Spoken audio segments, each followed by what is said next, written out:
country music. Maybe Coldplay, maybe Adele.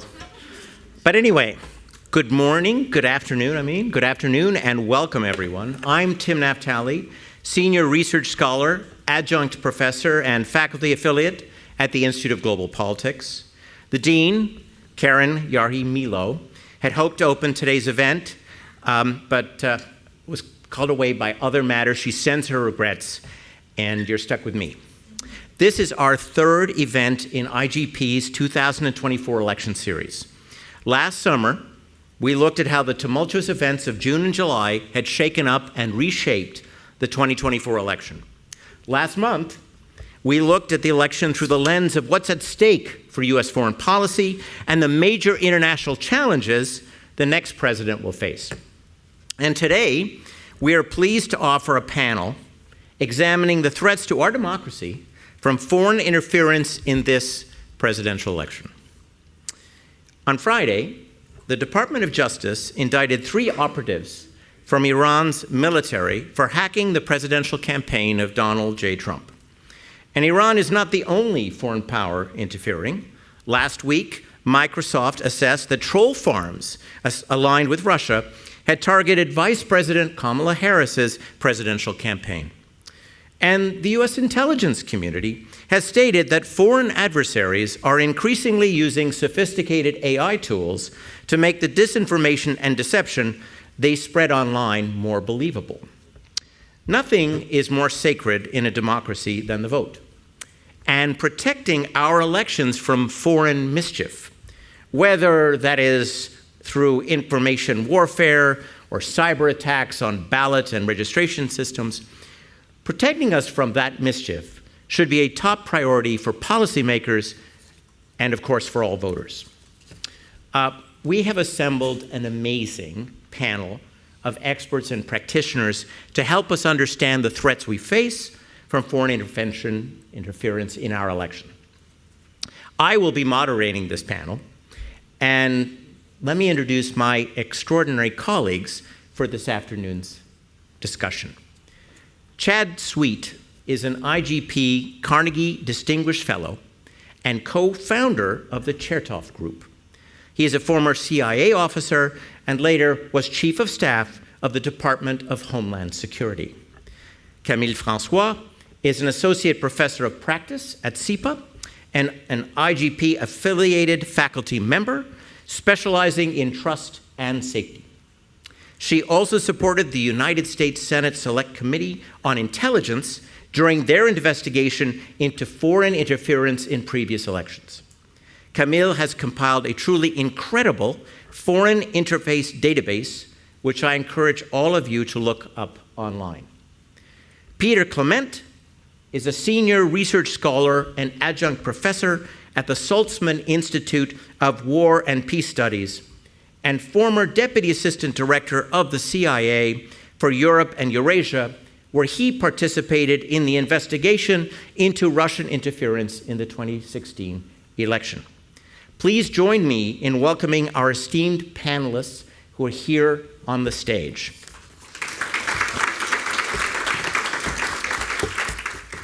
Now, I'm going to go from introducing the panel to moderating it. Hello. Hello, Tim. I've asked each of the panelists to start our discussion with a 4 to 5 minute presentation where each will outline, as they see it, the threat environment as we near Election Day in 2024. I will start with Peter. Thank you, Tim. It's a pleasure to be here, and thank you all for taking time out of your day to be here. So, I have 4 to 5 minutes. I'm really going to work on shrinking my 5-page outline. I want to hit 2 key points. This is a little bit of a history tutorial. I'm going to focus on what the Russians did, since I'm a Russia guy, on past elections, 2016 to be specific, and more recently, as of last month, something they did in 2024. So I lived, unfortunately, through the 2016 intervention very directly, when in October, President Obama was made aware by the IC of just how much we were worried about Russian interference. Actually, that had been going on for months. we finally got the green light from the president to issue a statement. And on October 7th, 2016, the IC, intelligence community, put out a short summary, one-page assessment of, you know what, the Russians have been trying to tamper with our election. Very, in my view, kind of bland. But it was in print, it was in the news, it would be in the newspapers. However, that very same day, two other things happened. The short blurb came out in the morning. Around noontime, there was a leak of the very famous Billy Bush conversation with President candidate Donald Trump, which contained rather lewd remarks about his thinking about women. So you can imagine if you're a media reporter, newspaper, oh, heck with that IC thing, that's so boring. We got a real story. Well, a few hours after that, WikiLeaks dumps literally hundreds and hundreds of documents from the Democratic National Committee and internal deliberations among the Hillary Clinton campaign, including speeches she gave privately to a variety of Wall Street banks and companies. Some of them were not all that flattering in terms of her comments about wealthy people and other people. So, in the course of one day, your story shifted from the IC to an incredibly sexy story about comments from a candidate to leaks about internal deliberations in the Democratic Party. The IC was not real thrilled that somehow we were completely overshadowed because it had been a struggle to get the president to agree to do this. So the other thing that struck me, again, as a Russia watcher, does anybody know Vladimir Putin's birthday? It happens to be, sheerly by coincidence, October 7th. Nothing to do with this, seriously. So finally, after the election, once President-elect Trump was now president-elect, the president said, you people in the IC, we got to tell the whole story quickly. You have about 3 weeks to write a classified and unclassified version of Russian interference in the election this year. We did so. I had a chance to be one of the reviewers of that paper, both versions. And I'm just going to read the bottom line judgment to save time. The major finding of the paper was Putin and the Russian government aspire to help President-elect Trump, his election chances, and when possible, by discrediting Secretary Clinton and publicly contrasting her to him. When we wrote this paper, and I say collectively the IC, we were touching the tip of a very, very big iceberg. And only later, when the Mueller report came out in March of 2019, and I read through it, I was stunned at how much the IC was clueless, absolutely clueless, about the full range of Russian activity in interfering in this election. And the place where this was happening was American social media. Name your pick. Facebook, Twitter, Instagram, TikTok. So an obvious reason why the IC might not have a window into this is these are American companies, these are Americans who use these social media, so we thought. And we have no mandate. The CIA certainly can't be investigating Americans' activities on social media. However, when the Mueller report did their investigation, they interviewed a lot of the people from these private sector companies, and when a congressional committee calls you to come down and testify, you kind of have to tell them what basic factual data you have. So among the key facts that were revealed in this investigation, on Twitter there were 3,814 accounts that were directly linked to the Russian Internet Research Agency, the IRA, not the other IRA from Ireland. And those accounts reached an approximately 1.4 million viewers. Facebook, the IRA accounts, these Russian accounts, had 80,000 posts, which they believe may have reached as many as 126 Americans. So, where'd these accounts come from? These were Russian accounts. However, they were acquired on the social media posing as Americans. Well, who's going to investigate that? How would you even begin to know that? And I'm going to defer to my colleagues to get into the weeds about those challenges and how we might deal with them. But the point is, when we first wrote in 2016, we didn't even know the magnitude of this interference capability. Why does this matter today? Well, as I alluded to earlier, last month, there's this amazing story that appeared in most major mainstream media, and I'm guessing some other places as well in social media, the Justice Department issued indictments of 2 people who work for RT, the main Russia media outlet. And these 2 people hired 2 other people who incidentally were not even Americans. And I read the affidavit, I read the document, and it doesn't actually say they were Canadians. It just says 2 foreign nationals, non-Americans. And the 2 non-Americans created a company which was based in Tennessee. And you guys can correct me here, but I can't find the name of that company in this document. Tenet. I know it's Tenet, but I didn't see it in the document. It's not in the document. Is it in the document? It's not in the first one. It's by design omitted from the first one. That's what I thought. So I want to be careful and not indict anybody unnecessarily.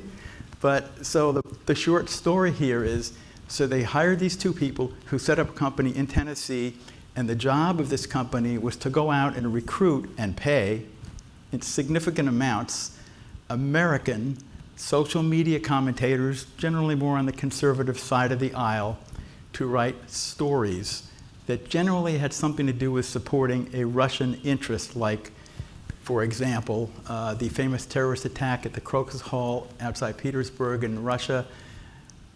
The initial line that the Russians put out was, well, they say it was ISIS, but you know, those criminals were running their way to Ukraine.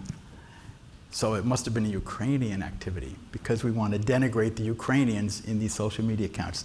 And my time is up. Is that about right, Tim? Yes, but we'll You're get back to killing some me. of the things. We will come back to this later. Camille, no doubt, will discuss some of that, and what we haven't discussed by the end of this first part, we will get to in the second part of our conversation. Camille. Okay, I'll do the same thing. I'll scratch my remarks and try to join Peter kind of like where he left it in the story. And I think what I want to try to sort of leave with you as we kick off this panel is this idea that while it was very new, while in 2016 there was definitely a blind spot and a reckoning and something we didn't see coming, the reality is information operations on social media is a phenomenon that's about 10 years old now, which means we have some data on what it looks like, how threat actors have evolved, the tactics, and we're starting to have some key answers on what's effective in mitigating these and what's the proper way to tackle it. And so if I go through the sort of like very accelerated timeline of these 10 years, you know, at the time that Peter is describing, in my career, I'm actually working for Google, and I'm in the tech industry. And at that time, I'm actually working on this idea and notion of troll farms, not because I'm concerned about foreign interference or information operations, but because I'm working with journalists and human rights activists and protecting them from sophisticated cyber attacks. And very quickly, the journalists and the human rights activists, you know, we work with them sort of to prevent them from being hacked and all of that. And very quickly, they start saying to me, we need to talk about the fake social media accounts. Like, okay, what fake accounts?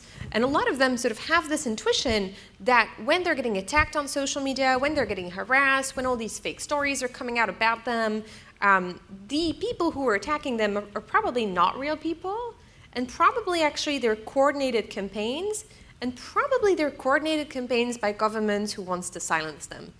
And it turns out Maria Ressa, for instance, was one of these journalists, and that intuition was right. And so a few of us start working on this idea that maybe there are indeed such building as troll farms, at the time we called it troll farms, where people are paid to create those fake social media accounts and sort of like attack people or propagate ideas and campaigns. And so we start working on like the forensics that are needed to detect that. And by the time we realize that these are used to harass and silence journalists, but also could be used to influence elections, indeed there's this sort of 2016 big moment where it goes from nobody cares about troll farms to this is the only thing people ever want to talk about for 2 years onwards. And I remember the document you're talking about, Peter, the October 7th document, because it's the first time the US government talks publicly about interference efforts. And I'm like, they're going to talk about troll farms. And they don't. It's even worse than that. There is a goddamn footnote that says, there's a journalist, the guy, he talked about the troll farms or whatnot, maybe that's kind of part of it. And I'm like, what? hoping that there's really much more where that's coming from. I don't know, maybe you can talk about it, but I'm thinking that the blind spot that we had on that sort of strategic threat can't be that big. It turned out it was that big for everybody, including for the tech company, because of course, when Mark Zuckerberg is sort of first, called to testify, as you mentioned, the first sort of reaction of tech leaders is Russian people posing as American to influence elections? That's preposterous. All right, turns out it wasn't preposterous. You kind of know the story, sort of like we go from big reckoning in 2016 to a very specific moment in sort of 2017 to 2020, where it's really about catching up. And that's a sort of very iterative and productive moment, both in, I think, for governments and for Silicon Valley, where a lot of the defenses against information operations are being put in place. So new policies, new tools, new open databases. It's the first time that platforms are saying, we're going to actually give you data on the type of actors that we find. There's a lot of transparency research that's happening, a lot of groups, a lot of new attribution methods. And that's sort of like a new cooperations between the government and the platforms that were also hard to even conceive of before. But that sort of worked both through the midterms in 2018, which is a big moment of coordination between the government and the platform to tackle these threats seriously. And of course, throughout the election of 2020, where we see Iranian actors, Chinese actors, Russian actors sort of actively use information operations to influence the election. After 2020, very interesting things happen, and I'm sure we'll pick up on that thread in the panel, which is the tech industry sort of has another sort of backlash on that specific issue and starts, frankly, winding down a lot of the resources and teams and tools that it had itself put in place between 2017 and 2020. So a lot of the teams that were actively investigating these issues, for instance, are reduced. And then you see this, for instance, very clearly in those transparency reports where there starts to be less and less information. Now, it doesn't mean that as democratic societies, we're less protected in the face of these information operations because the tech industry is sort of winding down its efforts, because the good news is at that moment, we see, I think, increased work to tackle these issues from governments. We see an increase in sanctions. We see, of course, both in the US and the EU. And so there's kind of like this balancing act between Silicon Valley being less active on these issues and then government maybe finding a series of measures, including sanctions, including disruptions, to tackle this more upfront. And that's kind of where we are on sort of the big arc of thinking about 10 years of information operations on social media and sort of how our responses have evolved. We'll talk about this, but I will have a minor provocation, which is I wonder if over these 10 years, our own responses and stance towards information on operation on social media hasn't evolved more than the threat actors and their tactics themselves, which actually have been pretty stable over the years. And we'll talk about like what has changed, but they've been pretty stable. We've changed our attitude towards them a lot. Thank you, Camille. Chad. Well, it's hard to follow Peter and Camille. I think we've heard some incredible insights. I'll just build a little bit on three key points. The first is what I'll call the Comey effect. The second is what I'll call tech/Elon effect. And then the last will be the issue of AI supercharge. So if we look at what I'll call the Comey effect, when Peter was dealing with this issue, he mentioned, I was in the agency, he was too. We're not allowed to operate domestically other than if we're only focusing on a foreign national on US soil.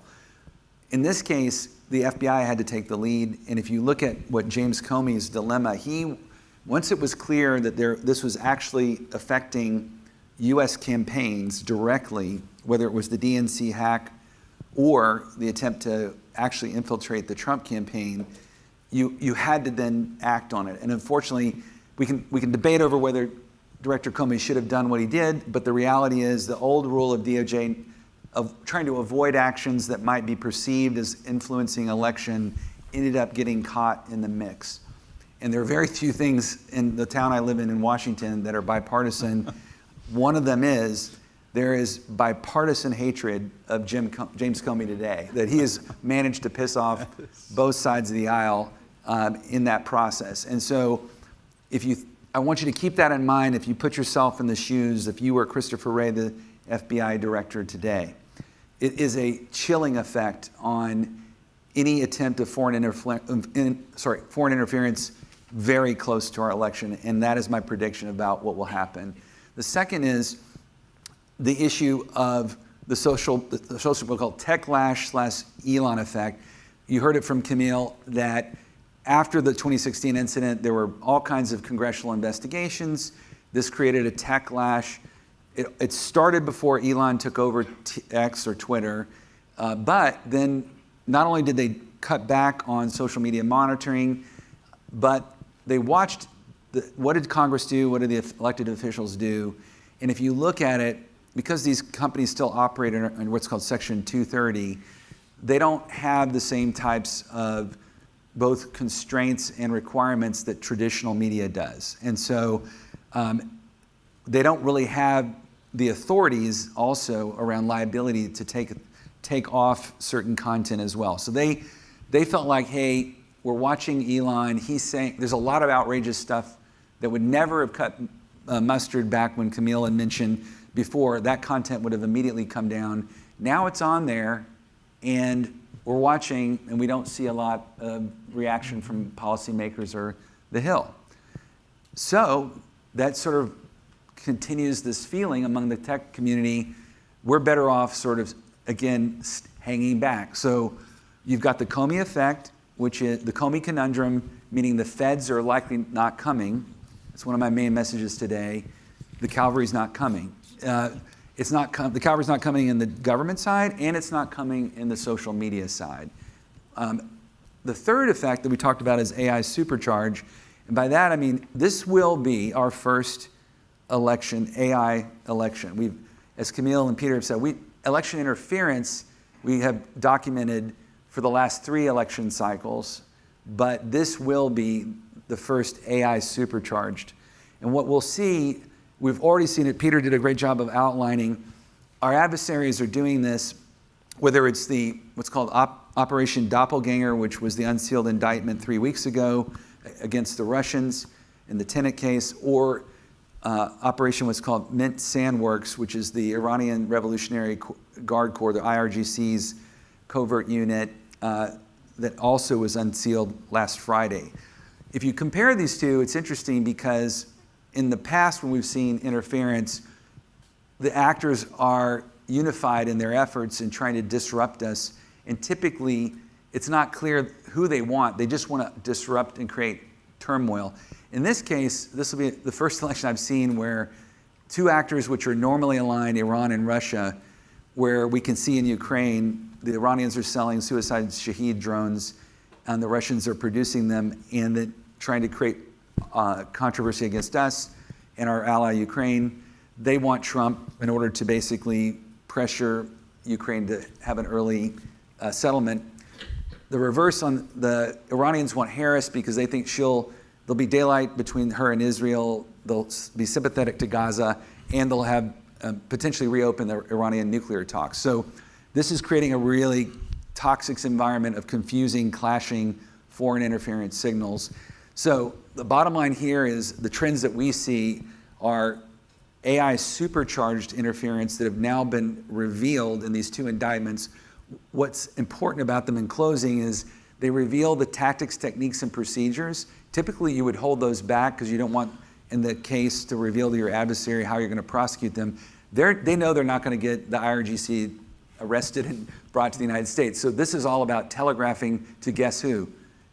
The private sector, to NGOs, to Columbia, SEPA, all the different frontline defenders that hopefully can come in and act when we see this type of interference, because again, my old department, the CIA or CISA, are going to be really constrained because at the end of the day, Peter knows this, we would rarely have an opportunity to have intelligence that had an 80% confidence level, much less 90%. But in closing, if you're Director Wray and we start to have an AI deepfake dropped somewhere between 24 to 48 hours in advance of the election, even if they could try to come and say, Peter, I have 80%, 90% confidence this is an AI deep fake, given the Comey conundrum, Peter, would you act on a 1 in 10 or 1 in 5 chance it might be wrong? Probably not. Probably not. I want to. Oh, go ahead. No, can we just pull the thread on Doppelganger, which is one of my favorite operations. I promise I'm not going to open a gigantic rabbit hole. But related to what you're saying, Doppelganger is absolutely fascinating because it's a Russian operation that's named like this. Actually, a small nonprofit of disinformation researchers, EU Disinfo Lab, that named it Doppelganger because what it did is that it kept copying the websites of legitimate news organizations and made sort of fake clone versions of those websites.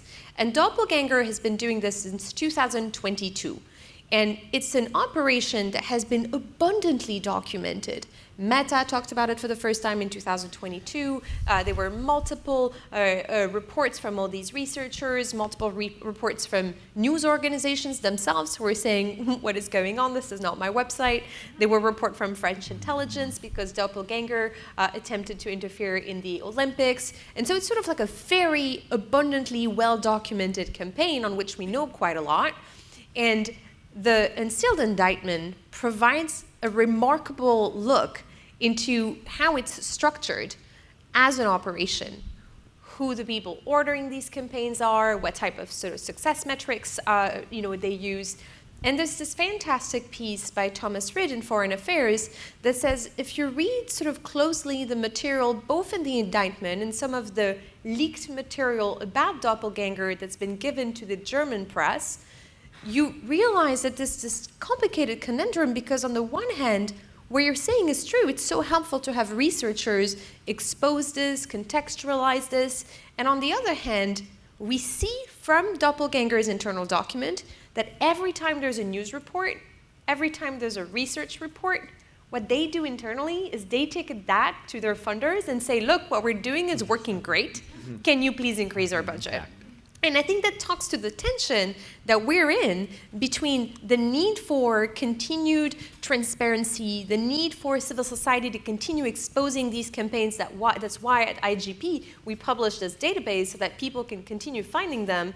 And the fact that the more you talk about the threat, the more you feed the threat, because on the other side you have people sort of taking these reports to their, to their patrons as saying, this is working great, let's double down. Just wanted to do this sort of little note on that tension that's coming for the first time through these Doppelganger documents. Well, I wanted to ask, given that one of the objectives of foreign adversaries is to increase mistrust of institutions, to what extent are we seeing some backlash when people are fact-checking popular tribunes of information? Are we seeing that the public is saying, of course they're fact-checking X because they want to bring X down? So are we seeing a little bit of some unintended consequences that are weakening trust in institutions in this attempt to show people what's real from what's not? I'll start. I think the answer is there is some blowback. However, there is no substitute for the fact-checking. And I think at the end of the day, in the end, when I go back to this theme of the cavalry's not coming, that we ourselves have to defend ourselves. As citizens in a democracy, we are the front line.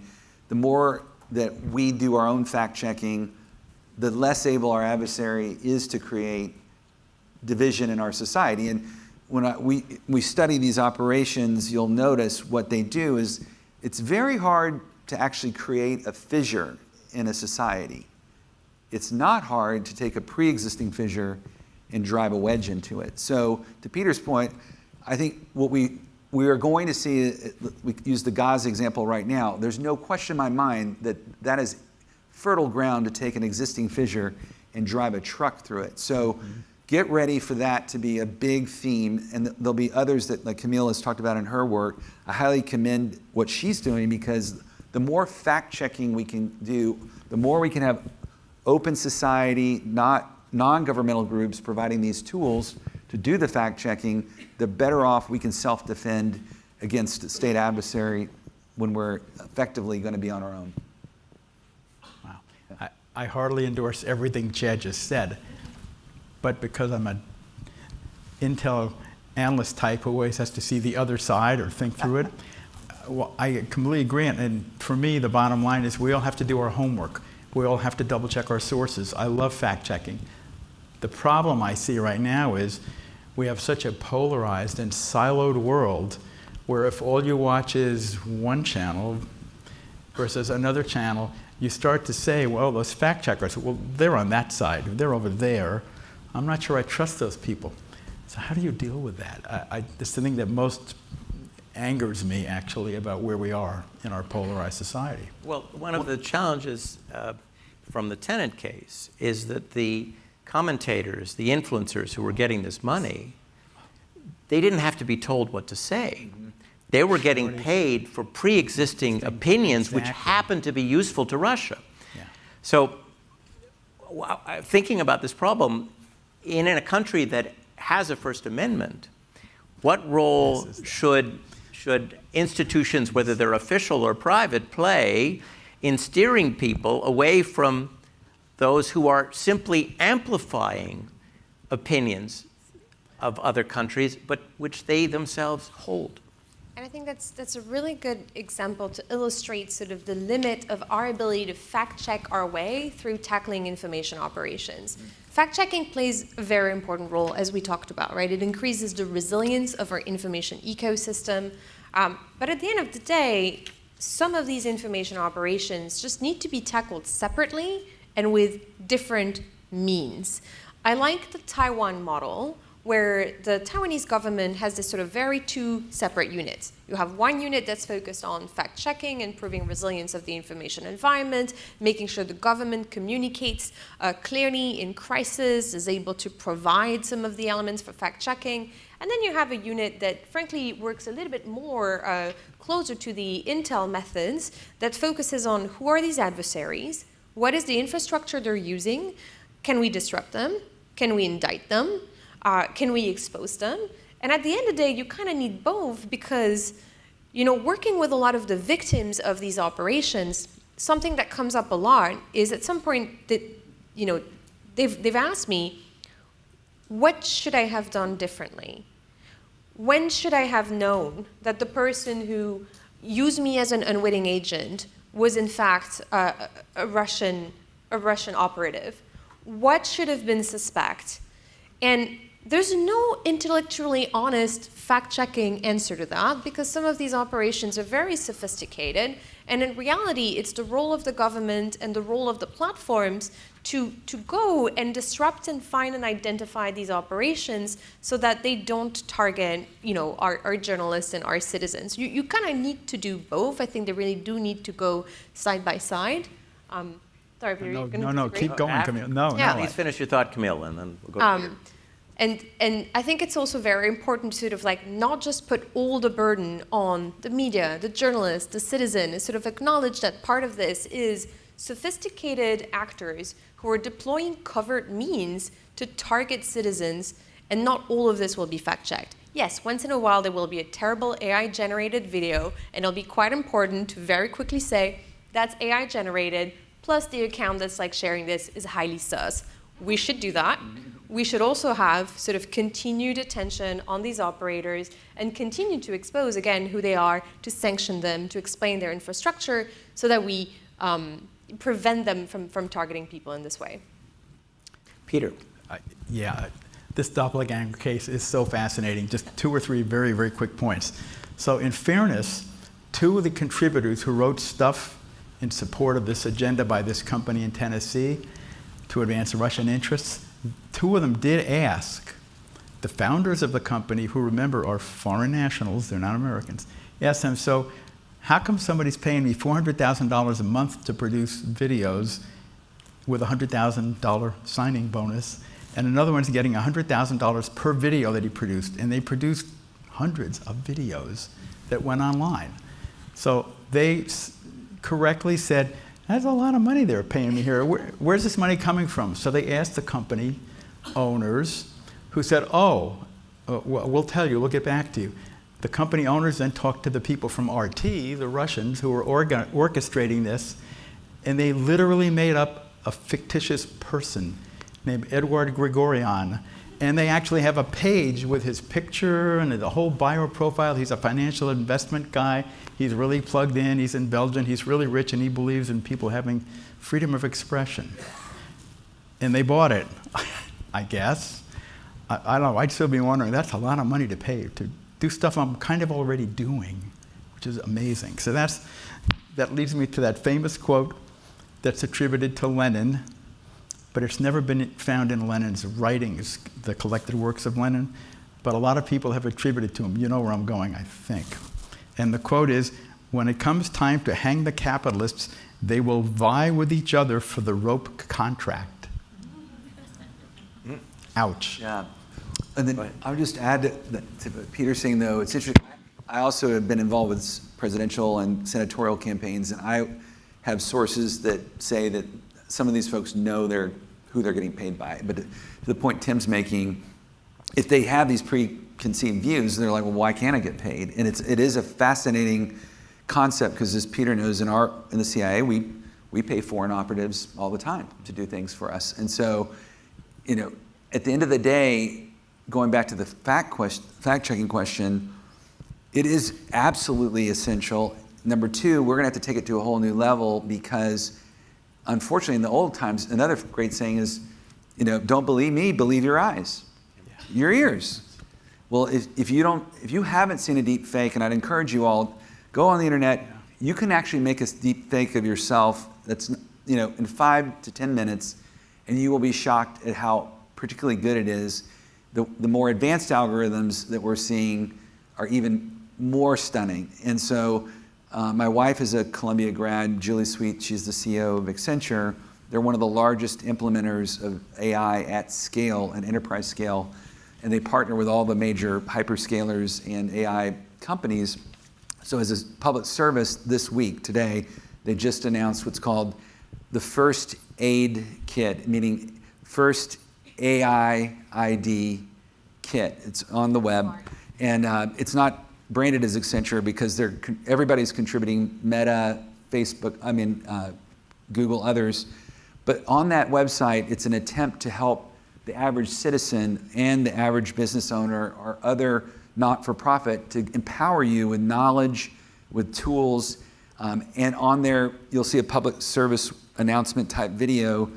But at the end of the day, it's that kind of tool that ultimately, because we're not going to be able to trust our eyes, we are going to have to look at things like digital watermarks, digital poison pills, which for those who may not know about it, that's where artists have gotten tired of AI taking their images and then reproducing them, so they embed metadata that will actually distort the image if it's copied or manipulated by AI. So there's some really good tools and techniques that are coming out, but we have to empower ourselves to be able to use them.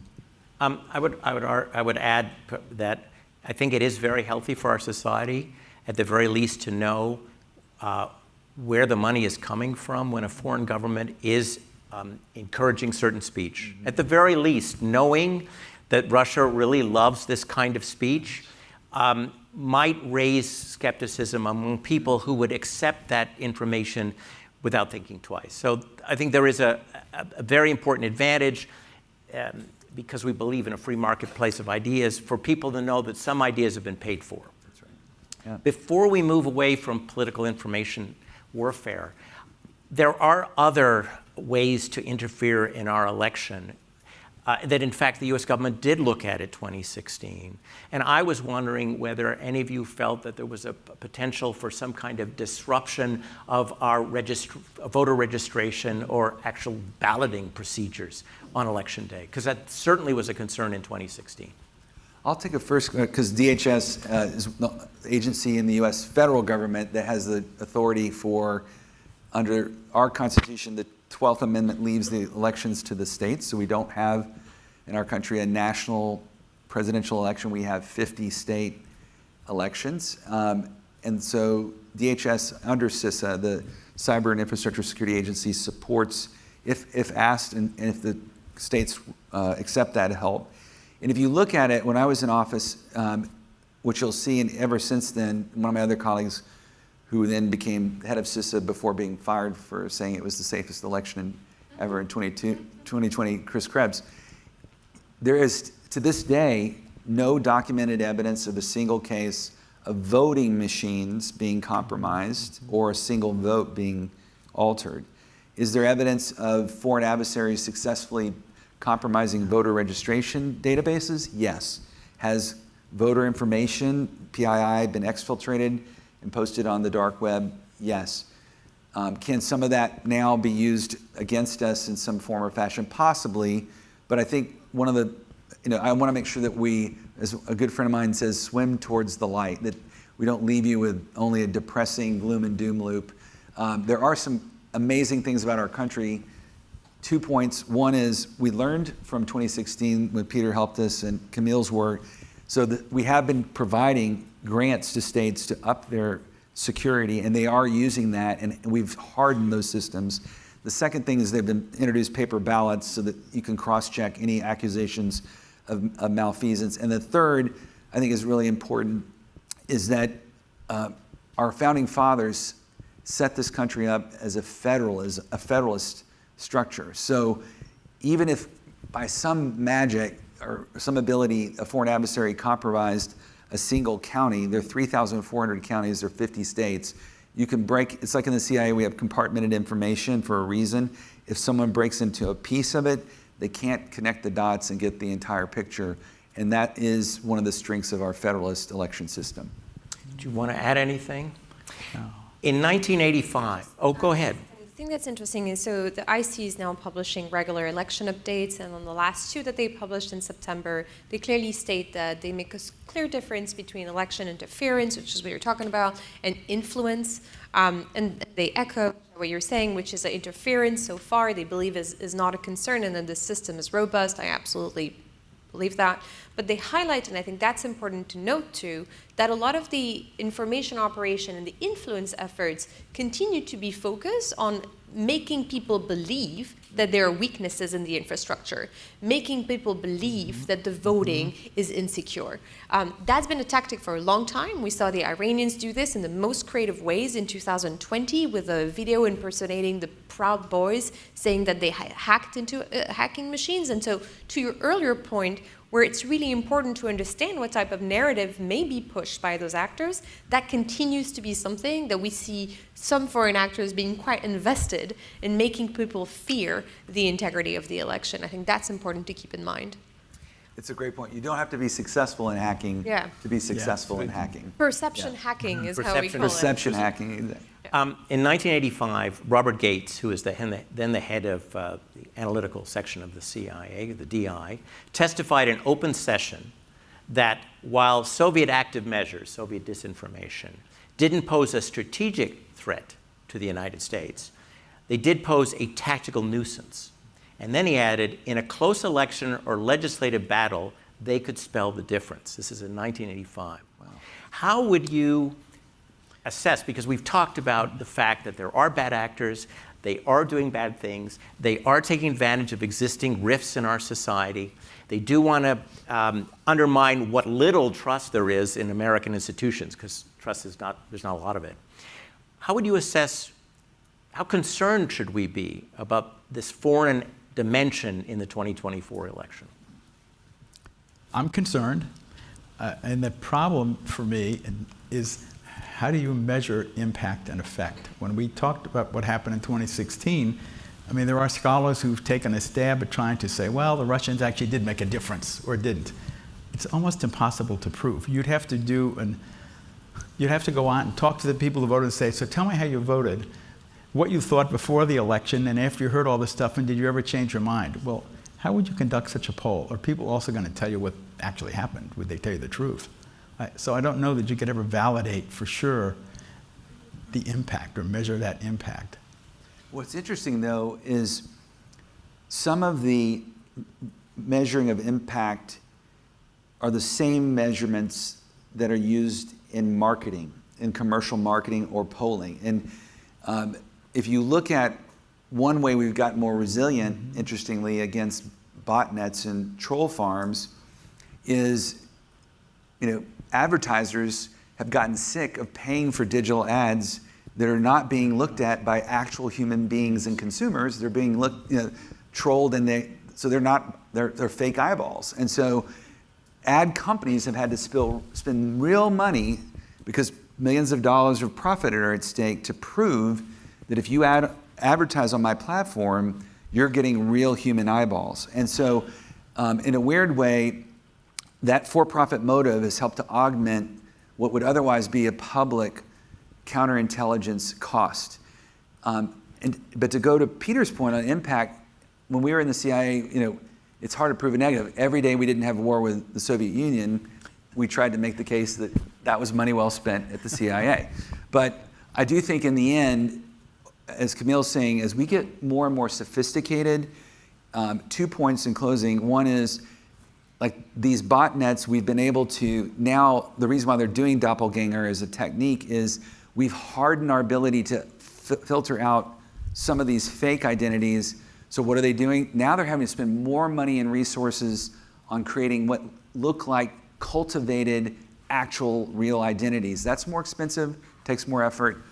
And the second point would be, I do think that in the same way that the digital advertising world has had to improve their metrics, their KPIs, the key performance indicators to show effectiveness in marketing spend, the intelligence community and the homeland community are going to have to do the same in order to demonstrate to Congress and policymakers funding our budgets that we're in fact providing the security that we're supposed to.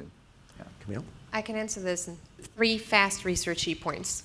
Cool. There are 3 problems in answering your question. I think we touched upon some of them. The first one, Peter talked about it, is we don't know how to measure influence.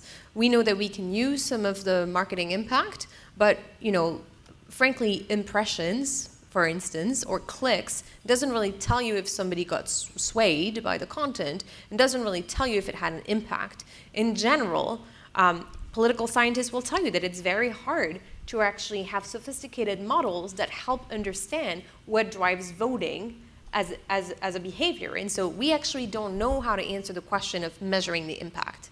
Second thing, we talked about it briefly, is there is the problem of overstating the impact.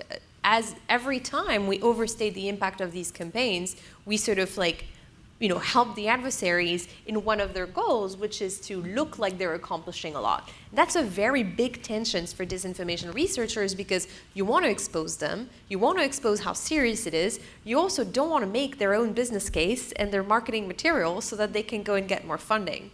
And the third thing is, having tracked these campaigns for a long time, there's this difficulty in, because elections are very volatile, you can have a very fast breakthrough effect, and that really tells us that we should stay on the ball when we talk about these actors. I'll give you one specific example.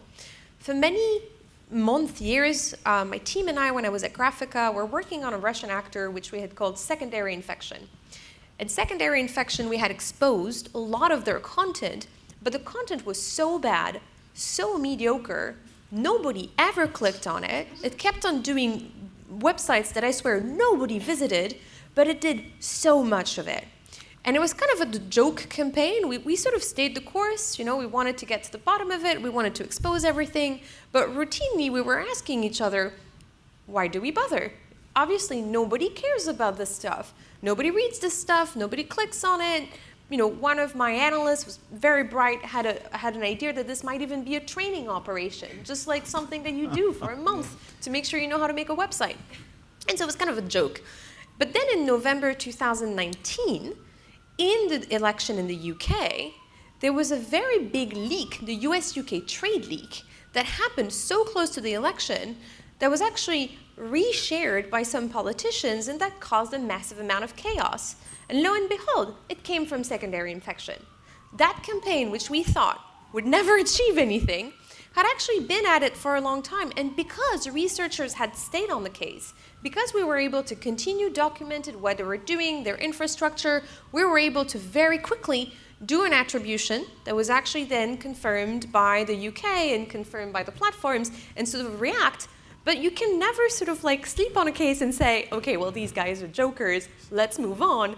Because in volatile context, you may find breakthroughs from these actors very quickly, which I think is the thing that sort of kind of all keeps us a bit nervous too. Not to make any of you nervous, but we have received some questions from members of the IGP community. Did you vet where they're really coming from? Yeah, were they real? Were they real? They real questions? I can't say they're real, but they're smart, so I think they're real. And one reason I know they're smart is you've all touched on some of the answers to some of them, so I'm not going to ask you all of them.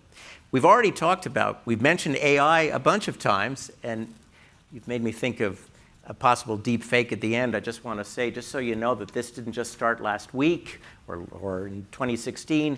On the eve of the 1940 election, the Nazis had produced a bunch of forged U.S. diplomatic documents to prove that they said they got in Poland when they invaded Poland to prove that Roosevelt wanted to enter the war. They pushed these, they looked for a platform. They ultimately found a newspaper that would publish them, which were published on the eve of the 1940 election. Those of you who know a little bit about American history know that, well, Franklin Roosevelt won anyway. But the idea of, well, we would call it October, but we're really talking about a November surprise, that's something that intelligence services have long wanted to do, but now they could do it with AI. And the first question is, are there new transmission belts or channels that AI is providing besides the deepfake video that perhaps weren't available in 2016, for example, or even 2020? Well, it's a great question because I would say the fast answer to this question is no. AI changes the game in terms of the creation of the content. You can create new types of content. You can even target the content. But you still have a dissemination problem. And so a very good deepfake might have been cheaper to create than when you didn't have AI. Or it might be one of the reasons we know both China and Iran and Russia are using AI is to create faster, large amounts of material, well-translated material, fake news articles. So it helps in sort of like boosting the production, but you still have a bottleneck on the dissemination. You still need to have fake accounts and reach to people and reach to eyeballs. So it doesn't create new distribution channel per se. It accelerates and scales some of the production. And that's good because it still means that we can focus on ensuring that you can't disseminate sort of, synthetic content as part of an information operation at scale. I think, and I agree with Camille, I think the only addition to that would be, I mentioned before that we've done a better job of fighting back against troll farms and botnets, and we've made it harder for them to create more authentic looking identities. I do think in this game of cat and mouse, of measure and countermeasure, that the other negative to AI is that it's going to actually make the production of what looks like authentic content, authentic users, more likely. So that's the channel and distribution remains the same, but their countermeasure now is going to be coming because of AI's. The same to date, octane. but maybe tomorrow there'll be a viral, Russian chatbot that everybody's going to talk to all day. We just haven't seen that happen yet. Our next question anticipated your commentary, Chad, about the Comey effect. So I will edit it in light of the conversation we've already had and ask you this. While trying to avoid accusations of partisanship in their efforts, is there something the intelligence community can do to deter these bad actors from doing this? So I don't claim what I'm about to say comes from any classified material.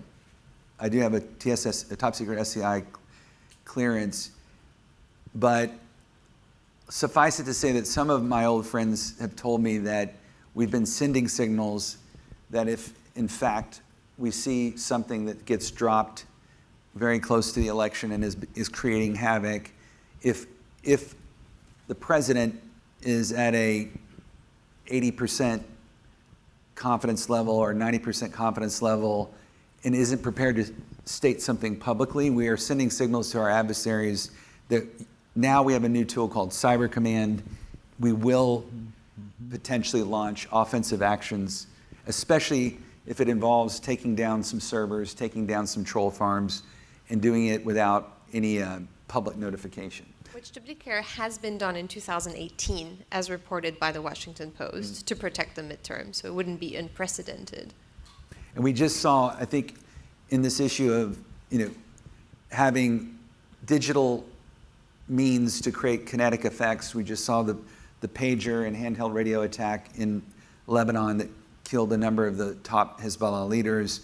According to David Sanger, I'm not saying I knew, according to David Sanger, who's quite good, the first cyber operation that had a kinetic effect ordered by the president was Operation Olympic Games.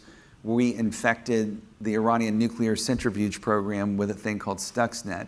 So to Camille's point, the capability is there. I think we don't have a stated doctrine of what would be typical deterrence, where you have a stated doctrine of if we attribute, then we will have a policy of retribution. And without a stated doctrine of attribution and retribution, we don't have deterrence today. So unfortunately, we do see Congress, though. We're watching two people on the Hill that I don't see working together normally, Senator Hawley and Senator Klobuchar, completely different sides of the aisle.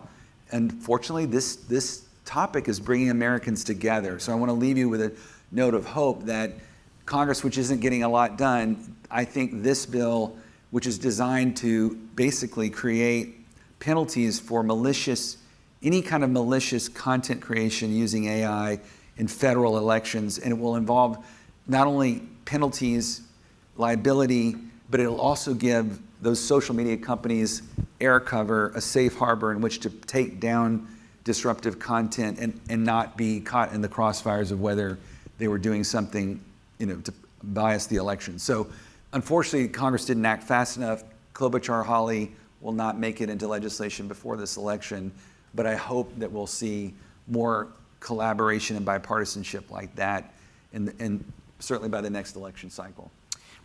With the seconds that remain, besides Hawley, Klobuchar, is there anything else that large institutions, whether private or public, should be doing in advance of November that they're not doing? Ask everybody to be a responsible citizen and do your homework and research and read and dig. If you have a question at all, like those two contributors, they did ask. I don't know how hard they really asked, but you do have to ask. If something is too good to be true, it's probably too good to be true. I'm encouraged by the few tech companies who are staying the course and that are continuing to disrupt and to be transparent about the type of operations they're disrupting. We talked about X, who used to do that a lot, who is no longer doing that. It's clear that their transparency reporting on information operation doesn't even exist anymore. But we've seen some of the new AI companies, like OpenAI, for instance, create teams around the disruption of foreign efforts. And they recently published, 2 reports over the summer, one focused on Iranian actors, the other one focused on Russian actors. They basically take all the signals that we had talked about and they say, okay, yes, we see those actors. This is how they're using our systems. We're going to disrupt their use of our systems, and we're going to tell you transparently about what we've observed. Now, this in itself isn't going to solve it, but I'm encouraged that some actors are continuing to do that. And I think, to your point, they should be encouraged, and given safe harbor to do so, perhaps more than encouraged. But we need companies to keep on doing that for sure. And I'll come back to your point, Tim, about if you look at the marketing firm, the crisis communication firm Edelman, they do every year what's called the Trust Index. And what you'll see is trust in government is really low, no surprise there. But one institution is still trusted as the military. Interestingly, the only other entity that comes close to that are actually small and medium-sized businesses in local communities. And interesting, local news. Local news has been decimated. I'm a Columbia grad. I know we have a great journalism school, but invest in local media to keep good information coming in from trusted sources too. The business community now, so my wife I mentioned is a Columbia grad. She runs a big company, Accenture. They've done partnership with a group. If you guys have other friends or businesses or even not-for-profits, it's called Civic Alliance. And it goes to Peter's point about joining Civic Alliance. There's over 3,100 members. It gives you the content to help make available to your employees or your colleagues the opportunity to take time off to vote, paid leave to be a poll worker. We desperately need election administrators and poll workers because of the fear of threats has actually reduced that dramatically. And 3 other opportunities to promote in advance statements, having templates for communication, because we know we're going to have some crises. It's classic crisis planning. You don't wait till the crisis to then come up with your plan. Have a discussion internally now. If we see, for example, an assassination attempt against a candidate, it should be hard for us to get our stakeholders internally in corporate America to denounce that and do it unequivocally. And so these types of templates are available, again, through civicalliance.org or my group. I'm on the board of Unite America, which is nonpartisan, or the YPO Democracy Group, which I'm happy to talk about. I want to thank you, Chad. I want to thank Camille, and I want to thank Peter for an extraordinary conversation. We could have continued more, but we've given you links and ideas for future research on your part so you can all be more informed curators of the world around you. Thank you, and have a great afternoon. Thank you. Thank you very much. My pleasure. Thanks a lot, Camille.